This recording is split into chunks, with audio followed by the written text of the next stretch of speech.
Je pourrais peut-être vous dévaler des mots comme ça, comme on jetterait des dés. Ça changerait un peu, n'est-ce pas?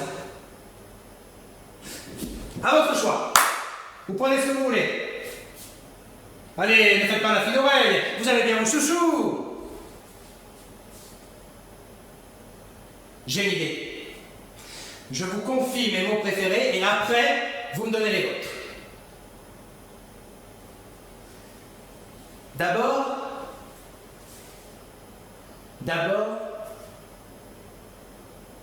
le rêve.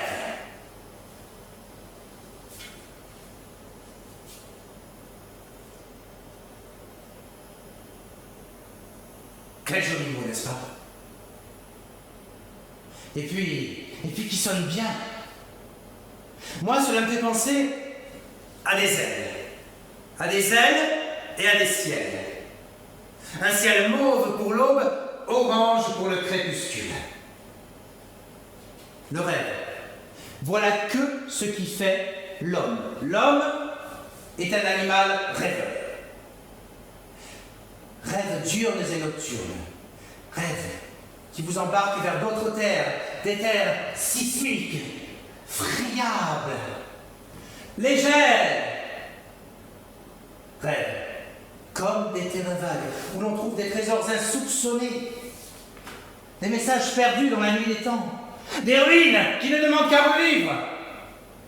Rêve où les frontières sont abolies, où toutes les lignes deviennent floues, où les univers se mélangent sans tabou. Rêve où les pensées se livrent, où le cœur s'abandonne, où l'âme se confesse. Je rêve un rêve. Un rêve tout bleu, sans nuages. Un rêve vierge, où pas un oiseau ne passe, pas même un souffle de vent. Oui, il n'y a que du bleu, de l'infiniment bleu, sans vagues et sans crête, où l'on peut s'allonger de tout son long et y reposer ses états d'âme. Le rêve est un instinct de survie, une étoile filante que l'on suit du regard, notre étoile du berger. Mais que deviendrait-on sans lui? Des morts vivants, des corps sans tête, des mollusques tout juste bons à être mangés? Le rêve.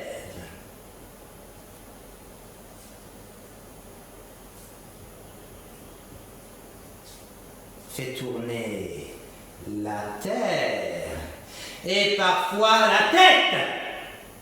Il sème ce que l'on récolte et donne ce que l'on prend. Mais quel avenir sans lui? Quel présent, quel espoir? Le rêve est le fou du roi. Il viole la raison, déchaîne les passions et révèle en nous cette voix profonde qui murmure au fond de notre cœur. Ah, le rêve, le rêve, le rêve.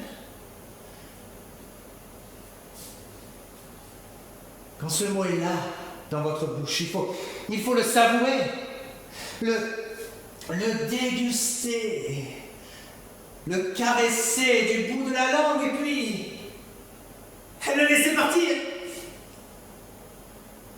Ah, si vous l'avez bien compris, ce mot, il reviendra, n'ayez crainte. Ah, rêver. S'offrir un peu d'or, tout l'or du monde. Partir à la conquête de contrées inconnues. Fumer sans se faire attraper. Faire une parenthèse dans le temps. Ouvrir la bulle de l'espace.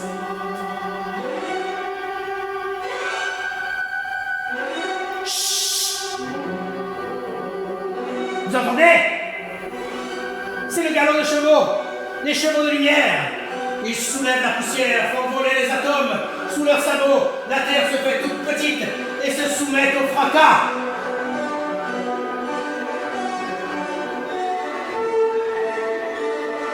Chut! Taisez-vous! Écoutez bien. Ils se rapprochent.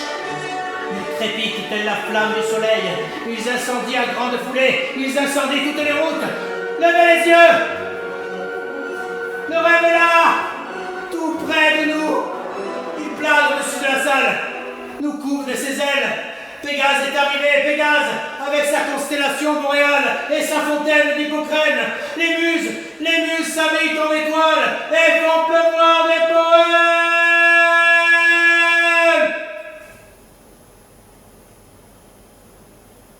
Regardez. Regardez tous ces mots qui tombent du ciel. Vous n'en croyez pas vos yeux, n'est-ce pas? Cette beauté luminescente qui nous aveugle tant elle est belle. Tout cela est trop beau pour votre cœur prêt à déborder de larmes. Pauvre cœur, sourd et muet, que pas un son. Demandez à Dieu de vous rendre votre cœur. Ce pauvre air condamné à l'exode et à l'indifférence. Cœur sans âme qui vive, dépossédé de son courage et de sa noblesse.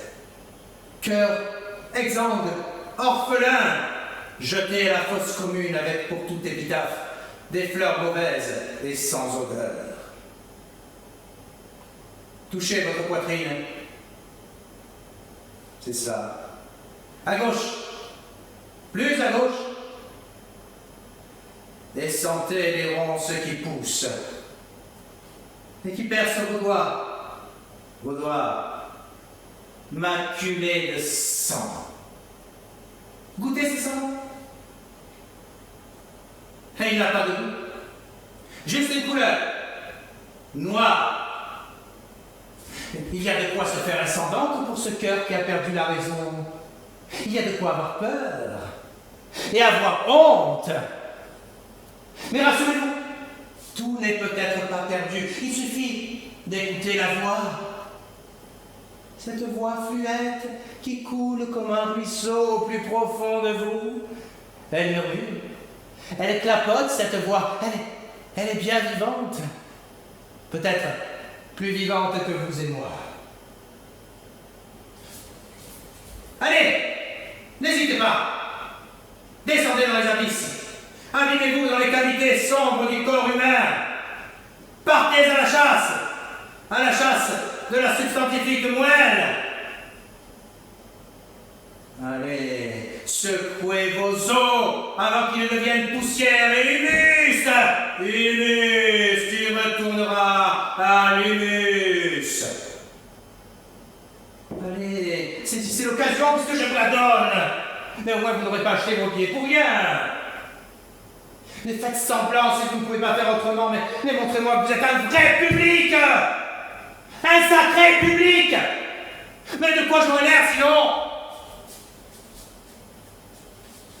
D'un clown? D'un faiseur de pantomime et de plaisanterie?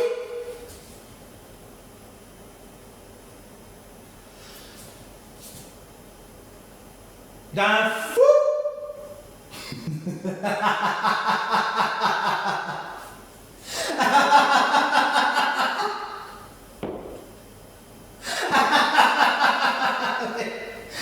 Mais fou.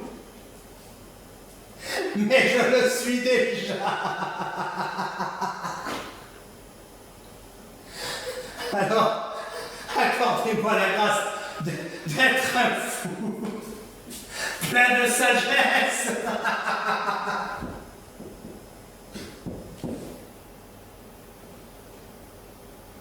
Oh, je sais bien, je ne suis ni Dieu, ni votre père, ni un devin, et alors? Qu'importe! La parole d'un fou vaut bien la parole d'un sage.